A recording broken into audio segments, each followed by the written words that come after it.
Here we go. His name is Zev Tzvi Ben Miriam. Zev Tzvi Ben Miriam, we are dedicating tonight's learning, tonight's class, all the Jews that are going to be watching and benefiting from this class, or non-Jews, for the complete refuah shlema of Zev Tzvi Ben Miriam. You should get back on your feet and have a complete refuah shlema. Lots and lots of people need you. Okay, let's begin. Where's my Zoom people? Where are you at? Okay, there you are. All right. Okay, so we're going to start with a little bit of a different kind of topic. Okay, we're going to start with something that happened in Israel on Friday, this past Friday. I'm just going to whisper a little bit because my kids are right here behind me in the bath, and I don't want them to hear this part. This past Friday, I only learned about this on Monday. I only learned about this on Monday. I just was scrolling down Facebook and I saw someone write on their timeline, rest in peace something. So I went in and I cried the entire Monday from the morning till I went to sleep at night. I woke up the next morning and my kids saw me with like these huge bags under my eyes, like, bags. And they were like, Ima, I don't think the cream that you're getting is working. I think it's making it worse. I think your eye cream is making it worse. Let me tell you what happened. Okay, this is super, super, super important to talk about and to discuss. A woman by the name of Diana Raz, here in Eretz Yisrael, a mother of 4 children, something to the effect of like a coacher, teacher, an online presence, thousands and thousands and thousands of followers. What does she teach? What does she do? She teaches relationships, about relationships, how to find the right man, how to find the right one. Let me just move this from the light because it's a little annoying. How to find the right man, how to find the right one. And she gives amazing tips. I've never heard of her before, but apparently all of my friends here in Israel used to follow her. And so basically, she was always talking about how amazing her marriage was. And she was always giving examples from her previous relationship, how abusive it was, and what a people pleaser she was, and how she was always trying to make him happy and just please him in whatever way she can. And then she has this whole thing in her classes, one of her classes online on YouTube, you can watch it, and it's in Hebrew though, where she teaches that she broke off with him. They were supposed to get married. She broke off that relationship with him. She went off to New York. She had a whole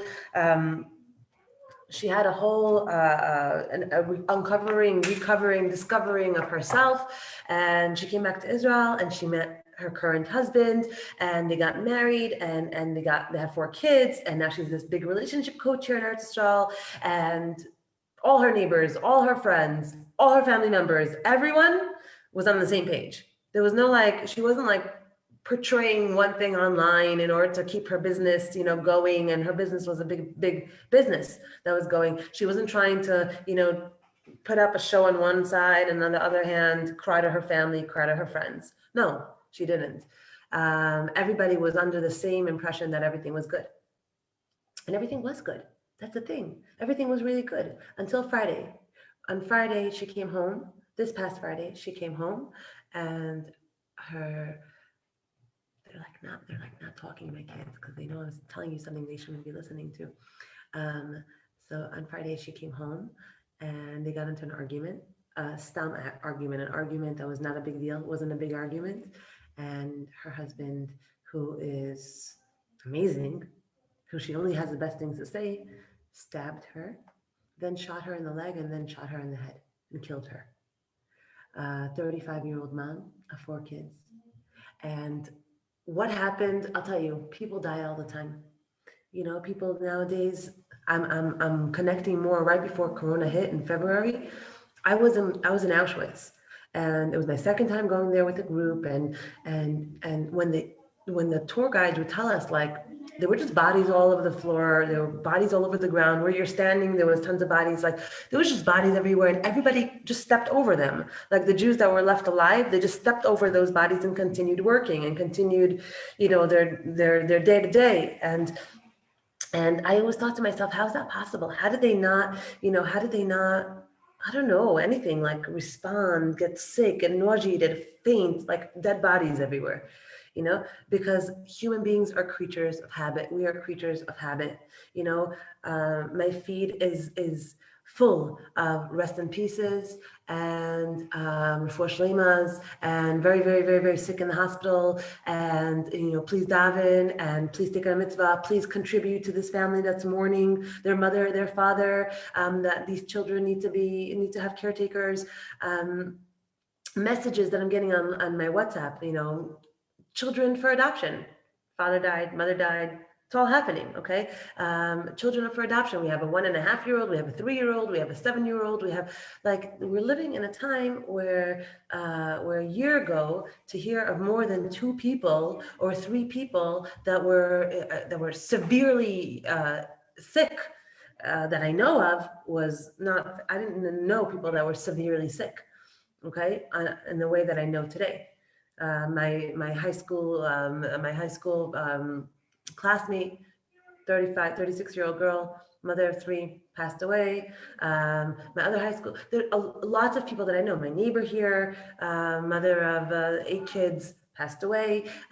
People, it's happening. And I'm sure you all know, because we're all living this nightmare together. So, Deanna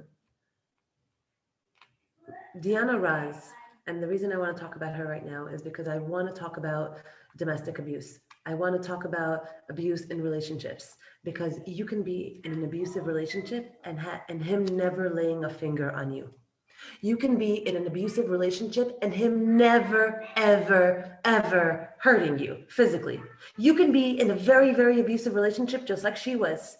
Deanna was in a very, very abusive relationship, and she didn't know she was in an abusive relationship. Why? Because he never hit me. He never laid a finger on me. And everything is so clouded and so sketchy that you don't know where to trust yourself. You don't know where you end and where he begins. You don't know if the things that he's saying to you are true, or he's just putting something in your head. And after time, you start thinking that you're at fault, that you're the wrong one. After time, you're hurting in the relationship. You love him, you want to make things better, but it's always somehow your fault. It's always somehow you're the one that has to comfort, and somehow you're the hurt one. You have a conversation, you say, I was hurt because you said this and this, or you did this and this, and I felt this from that. And at the end of the conversation, you're apologizing for something. You're apologizing. Somehow the whole thing was twisted around, and somehow now you're the one apologizing. Now you're the one feeling bad. Now you're the one feeling bad that you even got hurt in the first place. Now, right? And there are so many examples of domestic abuse that is not abuse, that is not him lifting a finger on you, that is not him, putting a gun in your head, putting a gun to your head, but it can lead to that. 2 women in Israel have died this past year with zero complaints on their husbands, not to their family, not to their friends. No one, never laid a finger on them. But the first time he laid a finger was the last time she breathed. So it's really, really crucial for us women here listening. It's really, really, really important, and for the men as well. And the reason I'll say for the men, because the men today really, really need to step up. You need to step up, not in a way of like becoming more, more refined, or being in a way of understanding that if you are a normal man, if you are a healthy man, if you are a man that is not interested in controlling and in forcing yourself and in making the other person second guess themselves 24/7, if you are a man that is a decent, kind man, you men are getting a really bad rep for yourselves. Okay? And the reason for that, I believe, is because not enough men are standing up against the abusers. Not enough men are standing up against the pedophiles. Not enough men we're not hearing enough male voices about these things, about abuse specifically. And they're coming from the male sector. They're coming from the male gender. Okay? The abuse that the women are experiencing today, especially, I would like to add this, especially in the religious frum world. There is, I was thinking if Diana would have reached out, if she would have reached out before she was murdered on Friday, okay, let's say she would have reached out to somebody, what would they have said to her? They would have said this. The conversation would have gone along the lines of, well, did he ever hit you? Because she loves him, right? So she's not gonna tell them all the things that she thinks to tell them or wants to tell them or have brought her to the position that she's in today to make this phone call, because a lot of those things are her fault, or lots of those things he didn't mean it, he's a good guy, he has a good soul, and all of these justifications that she's made in her mind. So let's say she would call somebody, okay? What would the somebody tell her? Did he ever lay a finger on you? No. Did he ever threaten to kill you? No. Did he ever? So maybe you should need to go for some, therapy. Just go for some therapy, both of you. He sounds like maybe he's going through a hard time. And the reason that I'm telling this to you, my friends, is because I had my fair share. Okay. And when I was in it, I had no idea. I had no idea that this is what was going on. All I knew is that I felt very bad all the time. And guys, you're being recorded nationally and domestically and internationally. Okay. That's what I knew. Okay. And okay, so go lie down in your bed. Okay, and take a drink of water. You look fine. Okay. So what happened? Now, as a result of this, I'll get back to stuff afterwards, but I just want to read this to you because it's really, really important. As a result of my, discovering what happened to her on Monday, I started researching her all day, all the hours of the day. Any article that came out about it, anything that came out about their relationship, why, how is it possible that a woman like her, so brilliant, so bright, so type A personality, so organized, they have money, he was a cop, how can it go from all or nothing? How can it be so extreme? There was nothing in the middle. She's giving relationship tips and she's telling you what red flags there are, and she's giving you all of that. How is she not seeing it? If she was the kind of person that didn't know anything and she was just not learned, and she has thousands of women following her. She's a relationship expert. She teaches about domestic violence. She teaches about abuse in relationships. She teaches about how did she not see the red flags? So last year, this time, another woman here in Eretz Yisrael, also I just told you about her. Her name is Michal something. She was also, and now her sister. Her sister has set up a whole thing online for women here in Israel, how to notice the red flags when he never lays a finger on you, how to notice the red flags when you are not getting abused, but you just don't feel good. You feel rotten, you feel guilty, you feel unheard, unseen, you feel unloved, you feel all of those things. Okay, and our minds, what happens to us when we're in an abusive relationship, our minds, they start to play games on us big time, where everything is my fault, and how could this good person, such a kind person, because you see evidence of kindness all the time. He gave this one tzedakah, he helped this one when that his car got stuck, he brought him flowers, he helped clean for Shabbos, he took the kids out. How could this good, kind person, not be good and kind? I know he is. I sleep next to him every single day. I know he is. So it must be me. Okay, so this sister, she came out with 5 warning signs. And this is really, really, really important. Okay, get these warning signs. If you are in a relationship, whether you're married or you're not married or whatever it is, if you are in a relationship, this is something you need to know. Okay, you need to know. And men, like I said before, I really think it's time for you guys to organize yourselves. You need some kind of a coach, a leader, someone that has no problem, representing you, getting together and making it very clear that you take no part in this. You have no side to this. And we've come to a place in just the chapter that we are in history, we can't make stupid jokes about females anymore. We can't. They talk too much, this too much. Men can't, if you are not one of those kinds of abusive guys, because it seems like there are more abusive guys than regular guys. Okay. It seems like there's more mental illness within the men, that are around today than there. Maybe it's because we know more, because we're exposed to more, maybe because we don't talk about the good guys, we only talk about the bad stories, maybe whatever it is, but it seems like a lot of stories. In 2021, we are in February. Since the beginning of 2021, 2 women in Israel have been shot and killed by their husbands that have never laid a hand on them, a finger on them. This is becoming, maybe it's because of COVID, maybe it's because of people being at home in their heads for too long, maybe it's because of the dark sides that come out in people, maybe it's because of things that when you're busy and you're running and you're going and you're this, you don't feel it so much, but when you're home and your job is closed and you have to Zoom everything, or you don't have a job, or now I don't know what it is, but there's something going on. Okay, so since there's something going on, and since this is something that's becoming a real fear, I can't even tell you what this did to me, how much it triggered me, where it put me, the fears that came back up for me, the realization that, oh my God, I never fully recovered from this. And the fears that come up, I can't imagine all the women that I know and all the women that there are that have divorced themselves from, I'm just talking about the women that are divorced. I'm not even talking about the women that are still stuck.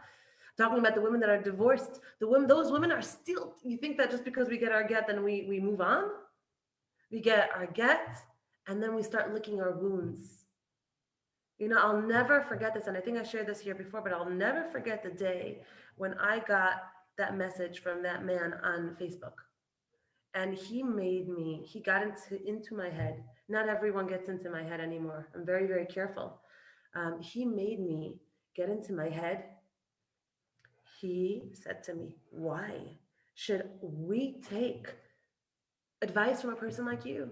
Look at you. You don't have your life together. You don't have a husband. You don't have this. You don't have that. And he went on a whole, and this I think was the only message I've ever received that I can remember that really sabotaged me for a few days. And I remember feeling like at the end of reading his message, and at the end being like, he's right. I don't have anything more to offer. I don't have more to offer. Maybe he's right. Maybe, you have to be rich and successful and married and have an amazing marriage and all of these things in order to teach Torah. Maybe you do. Maybe he's right. Maybe I have no space to talk. But what I didn't know then, okay, when I got this message, that I do know now, is that, and this is, I tell them to myself every single day, I say, honey, you are an amazing work in progress. For what you've been through and how far you've come, you are an amazing example for whoever wants to take an example. Because it's an example of not falling apart and letting everything rot and go to hell. It's not falling apart and letting children just, behave as they want and have a very dysfunctional life. I'm not saying that falling apart is bad. I had my fair share of falling apart. I'm saying for an extended period of time where the divorce or the relationship or whatever happened with him really, really, really got to you so badly that you are paralyzed. You are paralyzed in bed, can't move. And every single day, for the last at least 6 months, I have been strengthening myself and telling myself all the words that I needed to hear from best friends that I've had in the past that, didn't say these things, and people that were using a lot of rationale as opposed to heart and knowledge, that the proof is not in the pudding all the time. You are a work in progress. Where you've come from, that's what matters. How far you've come, that's what matters. What you've gone through, that's what matters. How productive and happy you are today, that's what matters. That is where you need to bet your money on how happy a person is, and how good they are, and how much they care, and how much they do, and what they bring to the table. That is how you measure a person. Not by how much cash they have in their bank account, or if they have a smiling face, of their spouse in the picture, in their Facebook picture next to them. It's not the way we think about these things is so black and white. And Deanna Raz, which is, anyone that's listening right now that just came on right now, Deanna Raz is an amazing example of what we're about to learn right now. She didn't say a word about her relationship with her husband. She only said it was amazing. And I think that she really believed that she was amazing at it. She really believed that she knew how to balance him. She knew how to walk on eggshells when she needed. She knew how to, word things correctly. She knew all the things because she was the relationship expert. She knew you can't change your husband. Don't we always learn that? You can't change him. You can't change her. If you want to change them, forget it. It's not going to happen. Good luck changing yourself. So she already, being the relationship expert that she already knew I can't change him. Do I love him? I love him. When I got divorced, I was completely still loving of my husband, even though it was the decision that I made. The love is very strong, right? And so she loved him, she cared about him, and he's all these good things. So he has all these weird things in his character. She knows, she's the boss. She got it. She has it. I got my business going under control. I got my kids under control. I got the house under control. I got the bills under control. I got the groceries under control. I got myself under control. My weight, my happiness, my health, my what's it called? My shitufei pula, the work that she was doing with other organizations and people and big names and all the things that she was doing here in Israel, only to get shot in the head by her husband on Friday morning. These are the warning signs, my friends. Listen to this. Obsessiveness. If he is obsessive about, he doesn't want you to go out with your friends. You get invited to parties, you get invited to dinners. He's a party pooper. Only when it has to do with his friends or only when it has to do with his thing. He doesn't want you to, he doesn't want to go out with you. He gives you feel bad going out because he's just like, and you feel bad leaving him. So he doesn't want you to go, and he also makes you feel bad. You see him looking through your phone. You see him you find yourself deleting messages, deleting contacts, deleting social media posts that you put up. Okay, this is examples of a dangerous person that has never lifted a finger. Okay, are we clear? Danger, danger, danger, alert, alert, alert. Never lifted a finger, but he's never hurt me. He's never pushed me. He's never done anything to me. Doesn't matter. Okay, we don't want to be another statistic. What he does, he often brings up the way you're dressed, and if someone else is looking at you. Okay, he might make up stories. I saw somebody looking at you. It's because of the way you walk around. It's because of your whatever it may be. Okay, he could pick on anything. You could pick on anything. You're fat, you're skinny, you're shaitel, your eyelashes, you did your eyebrows too much, your nails, he could pick on anything. Okay? He's obsessive. He's obsessive about you. He's obsessive about how you look, where you're going, who you're talking to, who you sent messages to, all of it. He's obsessive. Okay? That's red flag number one. Red flag number two. It's a two-faced relationship, which means there's a one face at home and there's another face around people. I'm not saying when you're outside alone, because when you're outside alone, it could be the same story as when you're inside. I'm talking about you're inside one face, outside around people, it's a whole other face. All of a sudden you're honey, all of a sudden you're sweetie, all of a sudden different things. Okay? So two-faced relationship, one in public, one at home. You find yourself also presenting your relationship, okay, to your family, online, to a friend, in a positive light in order to please him. Okay, in order to get him to feel happy, to feel good, to feel good about the way you're presenting the marriage to yourself, your relationship with him, how amazing he is, how much he helps you, all of that. You're always making sure to, not from a healthy place, my friends. There's the healthy place of complimenting your husband, giving him good words. Then there's the place of if he overhears me, giving him a compliment. If he overhears me, that'll score some good points. He'll be happy, he'll be calm, he'll be pleased, he'll be, okay. Then we have, it's still two-faced relationship. Is he a misken or is he misukkan? Meaning he has these two polar opposites, where on one hand he's a nebach, he's frail, he's misken, he's poor me, he's hungry for love, he's been abused, he's been hurt, people don't give him a chance, he doesn't, he's like this like frail guy. And on the other hand, he also has his times when he's attacking and scary and even perhaps vicious. Okay, when there's this yo-yo situation, my friends, listen, when there's a yo-yo situation, because when I was in this, I didn't have a clue. I thought it was moods. We all have moods. Okay, so it was poor me, heal me, help me. I need love. Things are not working out for me. I don't know what to do. It's so hard for me. My past relationship, she cheated on me, or she hurt me, or she whatever. My boss or my friend, that I lost their trust because they hurt me. They stabbed me in the back, or some story of that where he is the Nebuch case. Okay, and then on the other side there is the attacker, the screamer, the one that scares you. Okay, another red flag: he buys you gifts, flowers to forgive him. You are his entire world. You mean everything to him. He only wants you. There's never going to be another woman. He's never going to get remarried. There's never going to be anybody else. It's only you. It always was you. He's stupid. He's an idiot. He's so sorry. He let his Yetzer get the better of him. He was under pressure from work, from the kids, from you, from whatever it was. Okay? He gets you flowers. He gets you gifts. Everything here, his everything. He promises that he won't act in that way and he will never hurt you again. Okay? Those are red flags, my friend. Okay? Now, it's not one of these things alone. It's a few of these things. You got to have a few of these things in order to start being careful. Because again, remember, the stories that I'm bringing you are not domestic violence stories.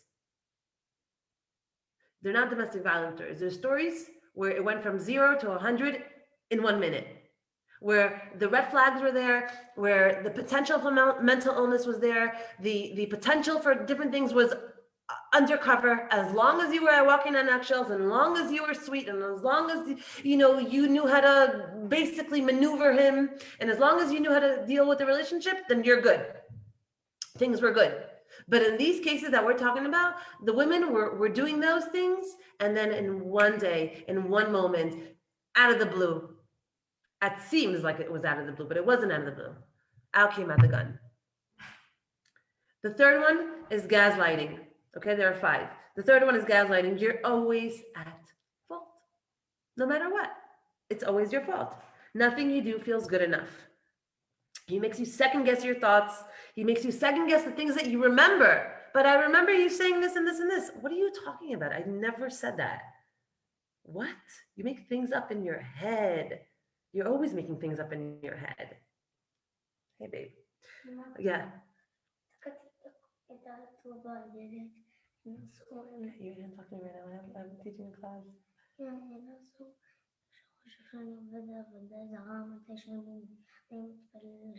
Okay, אתה לא עובד עבודה זרה, השם עליכם. Okay, one, yeah. Say hi to the camera, are you shy? Yeah. Yeah. יש לי המון כוח I want to do something else. יש לי המון כוח. Yeah, I'm moving over class. Okay, you go figure it out. But you have to go to bed. What can I do? Go to bed. No, but I can't go.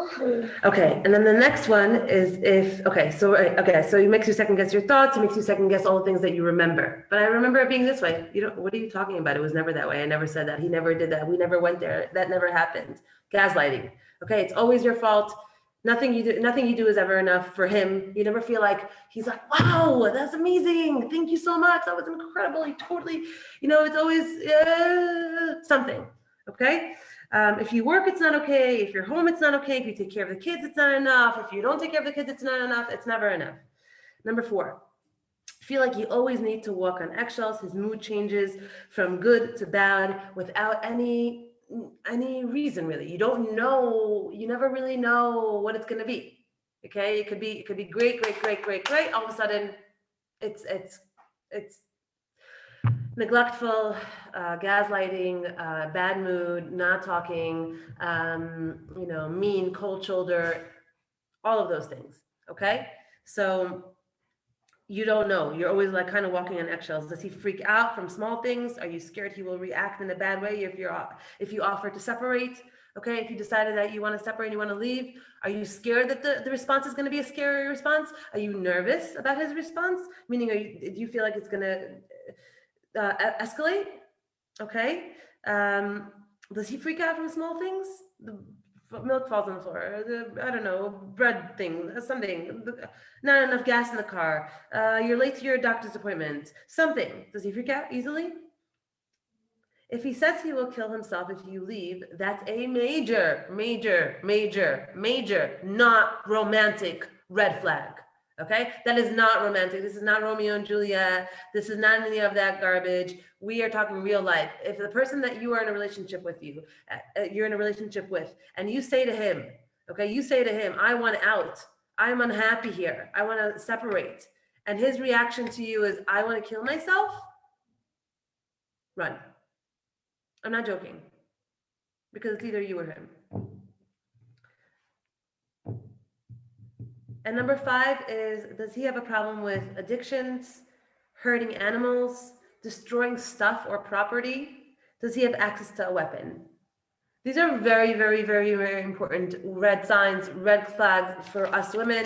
Okay, again, this is something that you need to know.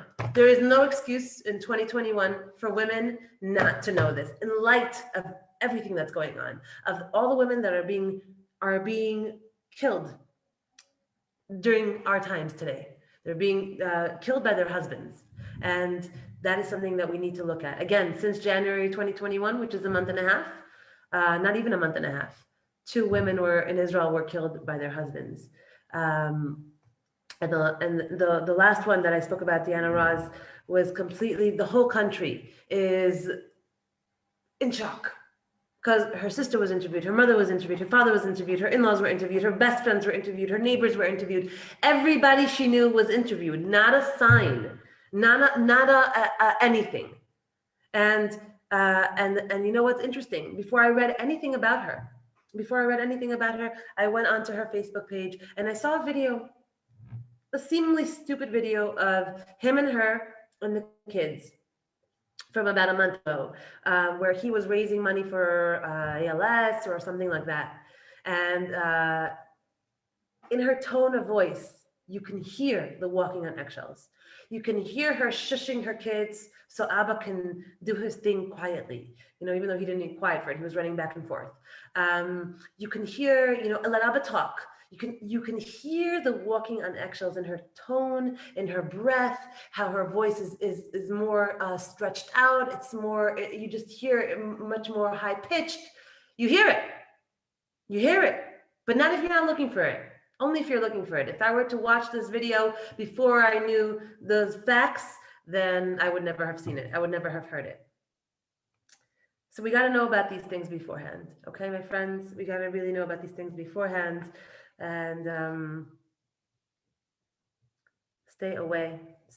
And when you're dating, also, I just have to mention this, and then we'll move on to the Parsha, which is very interesting. The Parsha actually talks about this this week. When you're dating, remember, when he talks about himself, he is so animated and he's so connected and he's connecting to you and he's, loving it, and you ask him questions and he loves to answer your questions. But when you talk about yourself, or when you talk about something that you're interested in, anything, okay? It could be like, I don't know, the shekel to dollar amount today, okay? It could be anything.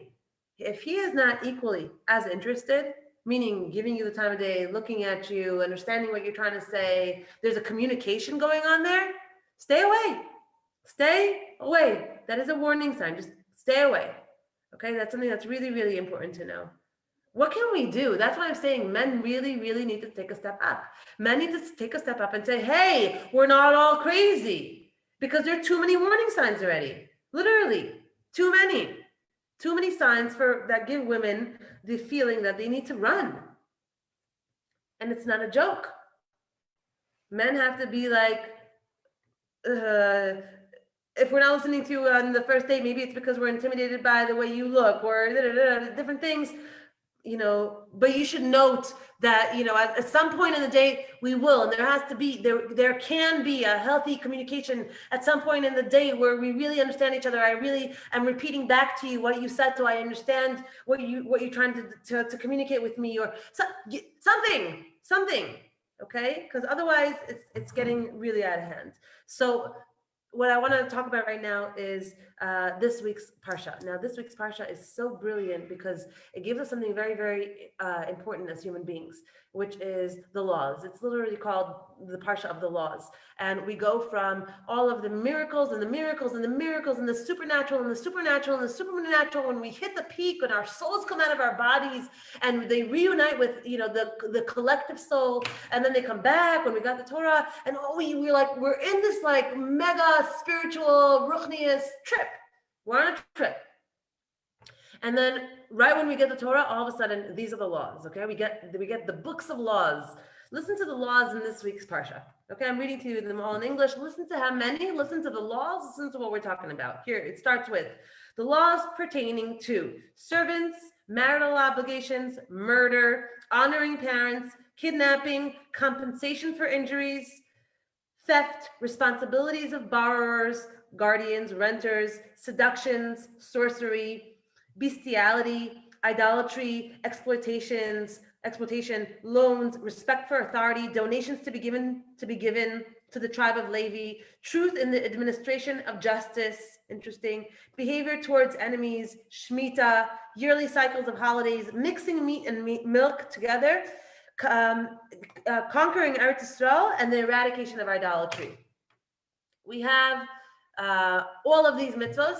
So Moshe gets the Torah from Har Sinai, last week's Torah portion, brings it down to Klal Yisrael, and the Klal Yisrael Nasav initial, we get the Torah, this whole thing, souls leave the neshama, souls leave the goof, souls come back into the goof, and then Moshe takes the Torah and he goes back up. God calls him up to the mountain another 40 days. He goes up to the mountain another 40 days, and God teaches him the laws of the mitzvahs. He comes down and he starts teaching the laws. So up until now, it was like holiday, honeymoon kind of phase where it's like, wow.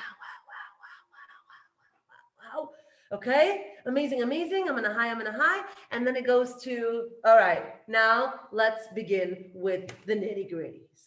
Okay, and the nitty gritties, we know the nitty gritties of honoring parents. We know that even if your parent is an abusive parent, you still have to honor them. You have to talk to a Rav about your specific situation, but you still have to honor them. Okay, there's the exact. If there's a pit and your donkey falls into the pit, this is what it's talking about in this week's parsha. Your donkey falls into the pit. Who's responsible to pay for the donkey? Who's responsible to pay for the injury? Who's responsible to take care of this? It's talking about all the laws of loans that if a person doesn't, someone asks you for a loan. Okay, this is one of the laws in this week's parsha. Someone comes to you and says, "Can I have a loan?" And this person has property, or this person can sell something and make some cash. Okay. Liquefy some of their assets. The Torah tells you, give him the loan, even though you can make cheshbonos for him and say, no, listen, he can sell some stuff and he can make his own money. Why should I give him? It's not like he doesn't own anything. It's not like he's homeless. So the Torah says, no, give him a loan. Give him a loan. You know why, the Torah explains? Because you never know if in a past life you were the one that needed the loan and he was the one, and you had money. It wasn't like you didn't have any assets. You had assets, but you still needed a loan right now, today, in this moment. You needed a loan. And this guy was the one that gave it to you. You never know if in this lifetime it's coming back to you. You never know.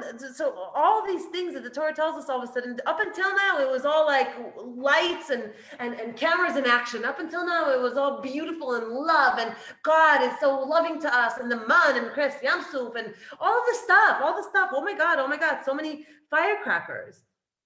And then now we're talking about donkeys and pits and raised barriers and kidnapping and respect for authority and behavior towards enemies and shmita, not working the land of Eretz Yisrael for a year, and the isra of mixing milk and meat, and all of these things. Like, what's up? What's up? So I want to just tell you this amazing true story that I fell in love with when I heard it, because it's so indicative of who we are and what we are. Okay, and let's not forget that the Torah gets into serious detail. All right, Torah is like, when you're intimate with your husband or you're intimate with your wife, there's details there, lots of details. Okay, when you are tying your shoes, there are details. When you are keeping your kitchen, there's a kosher kitchen. There's many details. Okay, so many details. Like, why can't I just be connected? Why can't I just have, God in my heart? I wear kippah on my heart. Why does it have to be like I can't cut toilet paper on Shabbos? Or like, I have to be shomer negia. Like maybe when I was 16, I had to be shomer negia, but today, I have women telling me all this all the time, and it's become the new normal. Today, I'm in my 40s, I'm divorced, like I'm not shomer negia. That's for little kids. Okay, so no, so it's not for little kids, and it's not for for when you were younger or less experienced. Talking about day to day, like minute to minute laws. And what the story is that this Jewish girl goes to she goes to Thailand, she goes to India, and she does her whole little trip there. This Israeli girl. She gets to India. She joins an ashram. Okay, she joins an ashram. She becomes the main talmidah of the Dalai Lama. Okay, she becomes like his main. Um, Oh, I messed it up. Okay, I messed it up. It's fine. Listen. She's about to leave Israel. She's about to go on this trip to India. Her friend who did tshuva and became all religious tells her, before you go to India, come with me to a Torah class. Sometimes we have to like go out to the world to look for God, but He's like right under our noses, like literally under our noses here where we are. He belongs to us.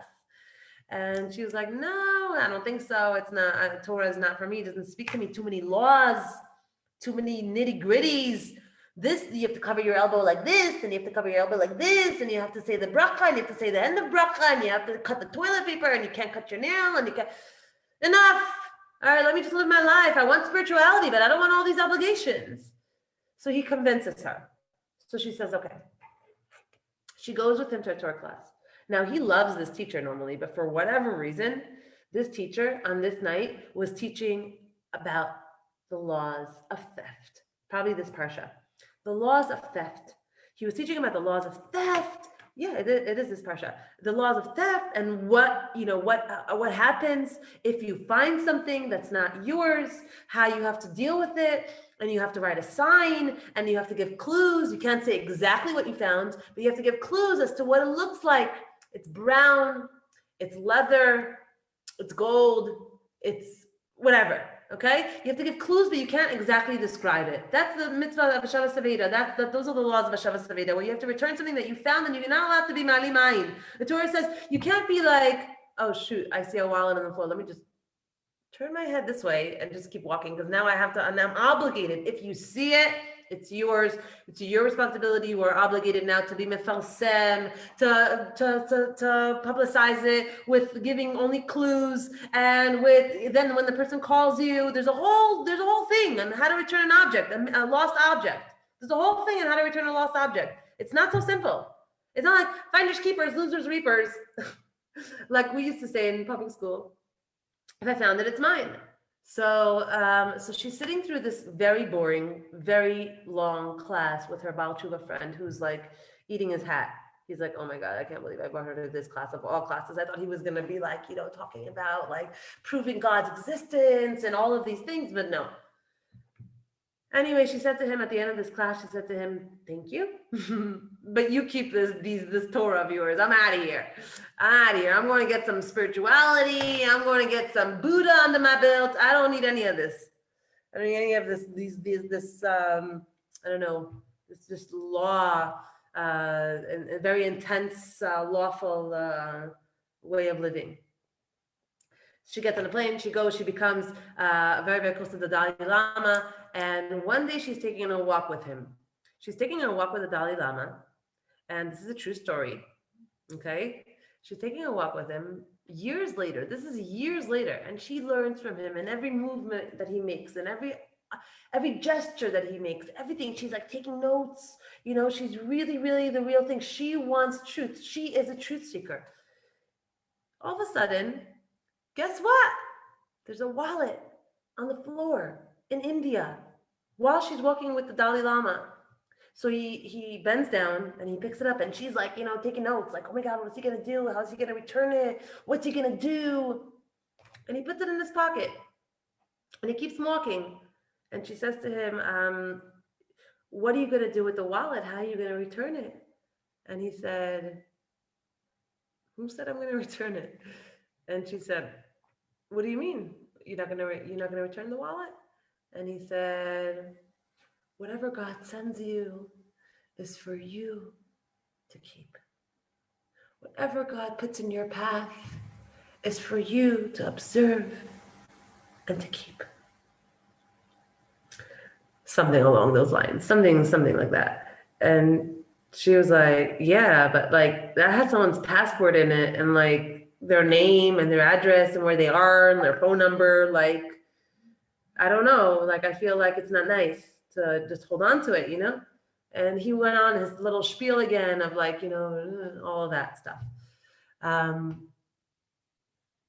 all of a sudden it all came back to her.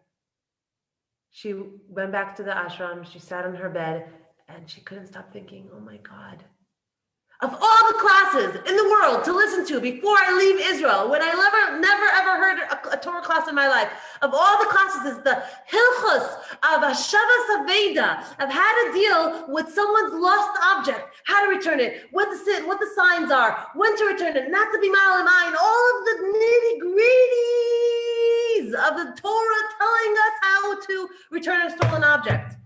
Of all the classes to go to, that is the class I went to. And this experience that she had with the Dalai Lama of taking that wallet and not even thinking twice about returning it to the person that lost it, she said, this cannot be truth. This cannot, the life that I'm living and the person that I'm following here, this cannot be true. This cannot be what God wants. This cannot be the reality. It can't. She goes back to Eretz Israel and she starts learning. And eventually this woman did tshuva, started keeping Shabbos, and today she's religious. What did she see? What did she understand? Every relationship starts and ends in the details. Everything. The tone of voice, the morning, good morning, the from beginning to the middle to the end. Every relationship, all this, you know what? This part of the Torah, it's going Mishpatim, and then it goes to Teruma, to Tevet. All of that is now that now that we fell in love. Now that the infatuation stage is over, now that you received my contract, you received the covenant, we're in this relationship together. Now, here is how it's going to look. This is how it's going to look. This is how you're going to talk. This is how you're going to walk. This is how you're going to eat. This is what you're not going to eat. This is what you're going to do. This is what you're going to do under this circumstance and that circumstance. And if the donkey falls into the pit, and all of it, this is how you're going to do it. This is what it looks like. And for the people that are superficial, then it's a turnoff because they just want, they just want the whipped cream. They don't want the hard work.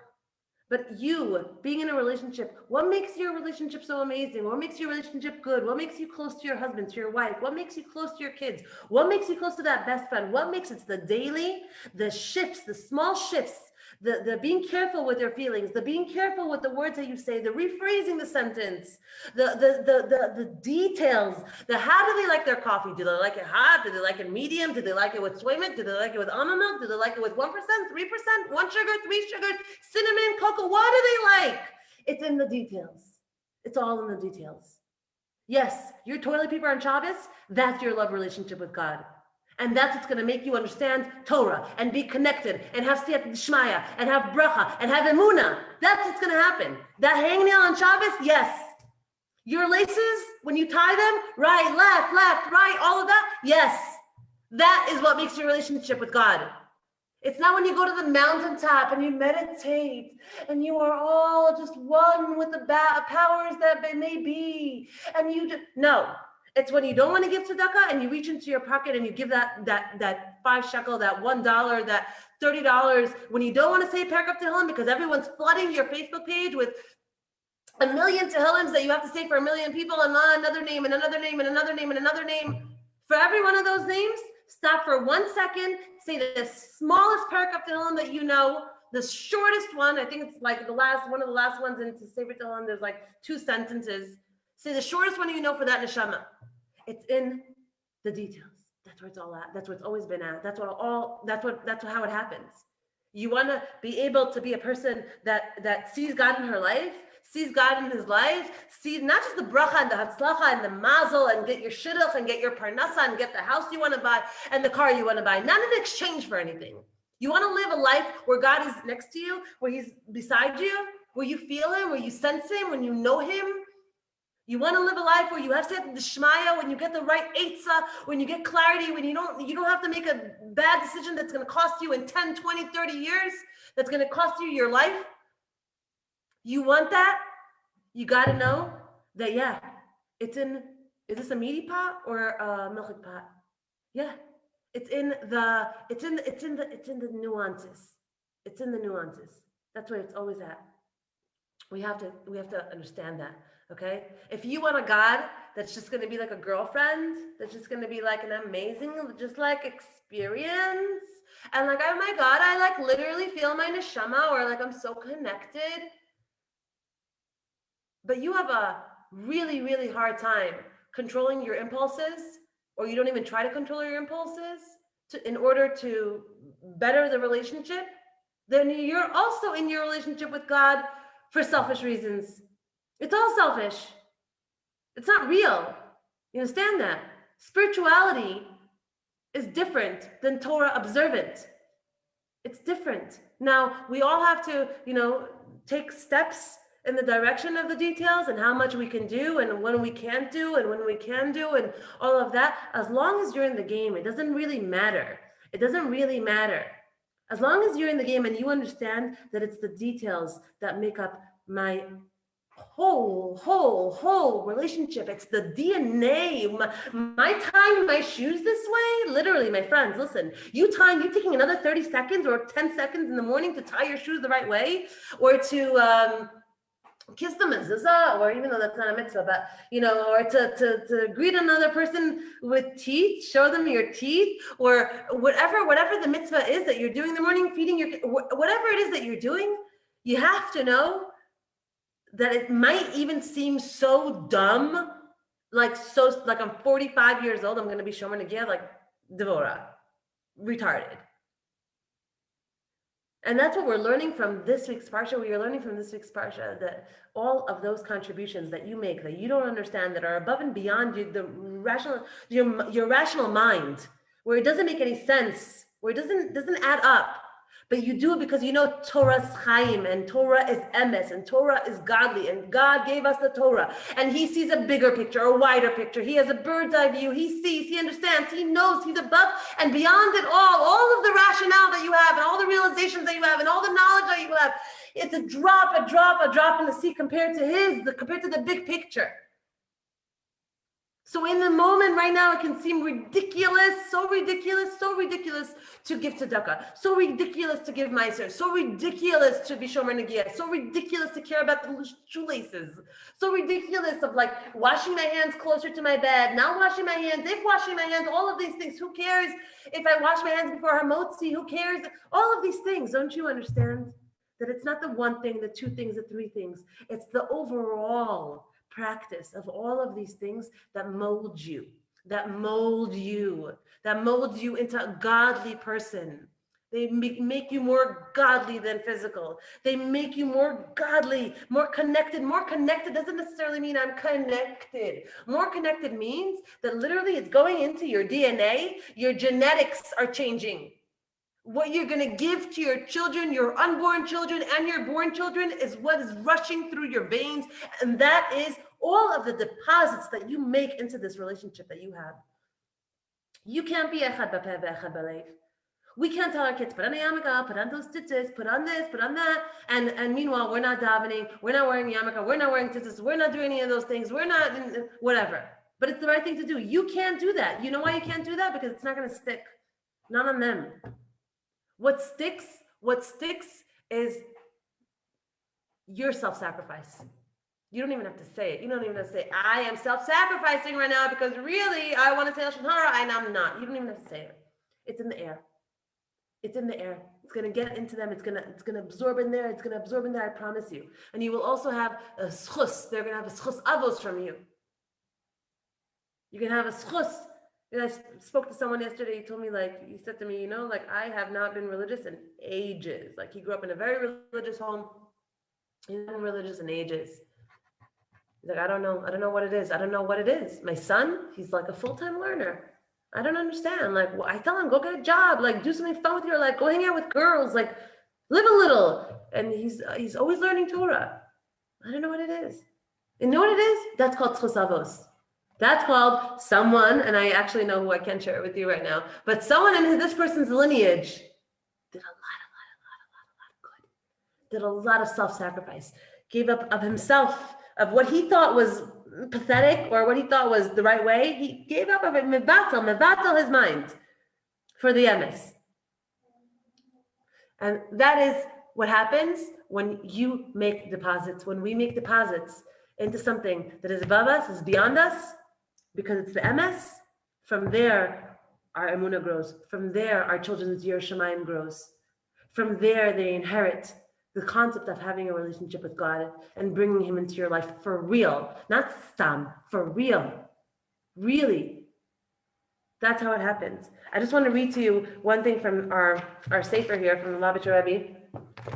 I want to read to you. This is something very, very, very, very, very befitting the beginning of this talk about abuse. Listen to what it says in this week's Parshat. It says,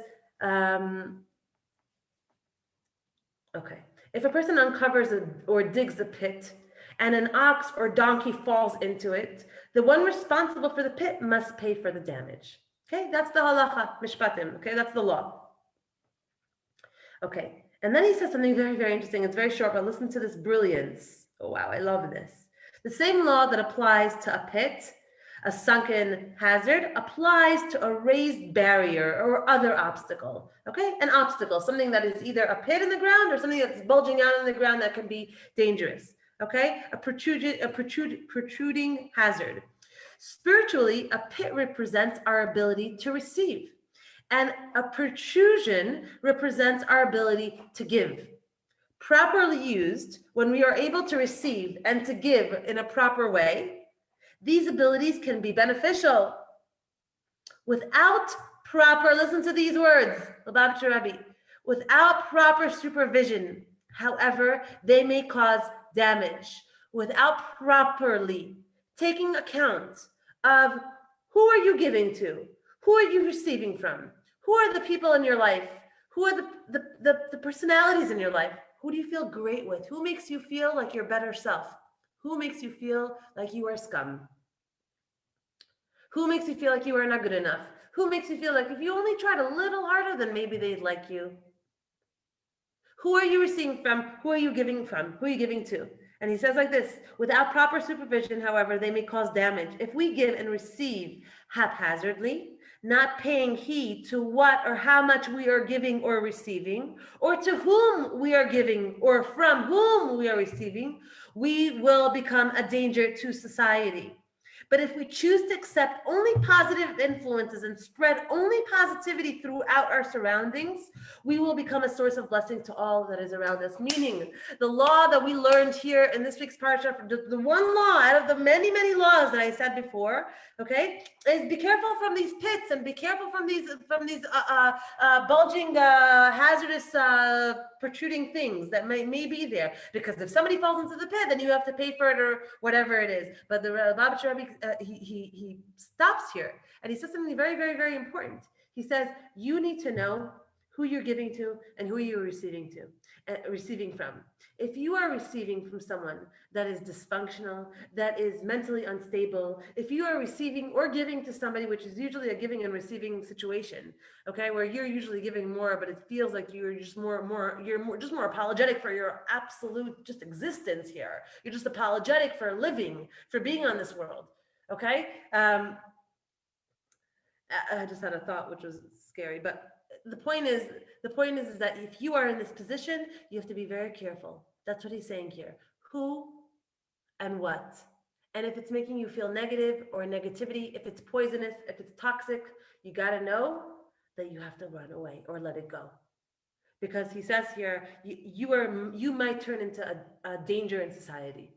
And that is exactly what happened here in Israel 2 days ago, on Friday. It's exactly what happened.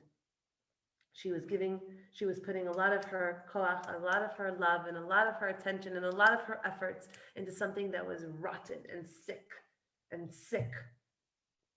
And that is what created the situation that we have now. 4 orphans that don't have mother or father now. And where did that come from? It came from her need to make sure that everything was good on the outside. Everything on the surface looked good, was properly tucked away, was just so, everyone, the picture perfect house, the picture perfect family, the picture perfect couple, the picture perfect parents, the kids look great, the pictures are amazing, the online presence is wonderful. Who cares? Who cares? Who cares? You have to know this. If you are in a difficult spot, if you are in a hard relationship, I just want you to know one thing. I remember the day, and only recently, you know this because you guys listen to my classes, so I never ever speak about my divorce, and I never ever speak about the relationship that I had with my ex-husband, because I don't know if it's right to do that. But I will say this one little bit. The one little bit that I want to say here is that I remember being so torn, whether yes or no, because part of gaslighting is that you don't realize it's very confusing. I have never been more confused by any person in my entire life. So confusing. And I remember the thought of sitting in my car. I was living in New York at the time, and I was sitting in the car, and I was looking at the sky, which was gray, New York sky. And I remember saying to God, I'm so miserable. I'm so sad. I don't know what to do. Help me know what the right decision to make is. What is the right decision? I don't know. And I called my therapist in that moment, and I said to her, what do I do? How do I know what to do? How do I know if to yes, leave or not to leave? What do I do? Because it was very not black and white. Even to her, it wasn't black and white. She was also confused. And she said to me something brilliant, and I'll never forget this. And this is what I tell all the women that call me and say, Devorah, can you tell me why you got divorced so I know why if I should get divorced? No. The only advice that I give women and help them figure out if yes or no is what she told me, this therapist on the phone. She said to me, Devorah, imagine if a bas kol would come out from Shemayim right now, if a heavenly voice came out from Shemayim right now and said to you, you will never, ever get remarried again. Ever. There will never be another man. There will never be another husband. There will never be another father for these children. There will never be another male figure in your life in any capacity in terms of marriage. Would you still go ahead with it? And that was the $1 million question. And that was the question that when I finally answered that question, which was about 2 days later, and the answer came back yes, I would be willing to be alone for the rest of my life. Yes. Then continue living the rest of my life like this. Then I knew that was the time I had to go. This was when it was over. And so if you're in a hard relationship, and if you're in a relationship where you're always feeling cruddy or bad, or like you're not enough, or you're in this twist and you don't even know if it's his fault or your fault, you just want to make him feel better. You just want him to love you. You just want him to like you. You just want him to accept you. You just want him to kiss you. You just want him to give you a hug. You just want him to get excited when you come home, or care about your day, or ask you questions about how your day was, or what you prefer, what you like, or anything normal, anything, okay? Then you got to know that if you're willing to go on this way for the rest of your life, because you are scared of what's going to happen the morning after you get your get, or the morning after you get divorced, that's a big that's a big statement. And a lot of us don't make that statement. We just keep going. It's another day, another morning, another day, more errands, kids, thing. That's what Diana Raz did. She just kept going until he stopped her. So you have to know that if you're in a position where you don't know what to do, think about what I just told you. Think about what this therapist told me. If a bas kol would come out from Shemayim right now and say to you, you'll never get remarried. There will never be another man. There will never be another woman. But you will live like this for the rest of your life with the person that you are with. Which one would you choose? And that's your answer. That's your answer.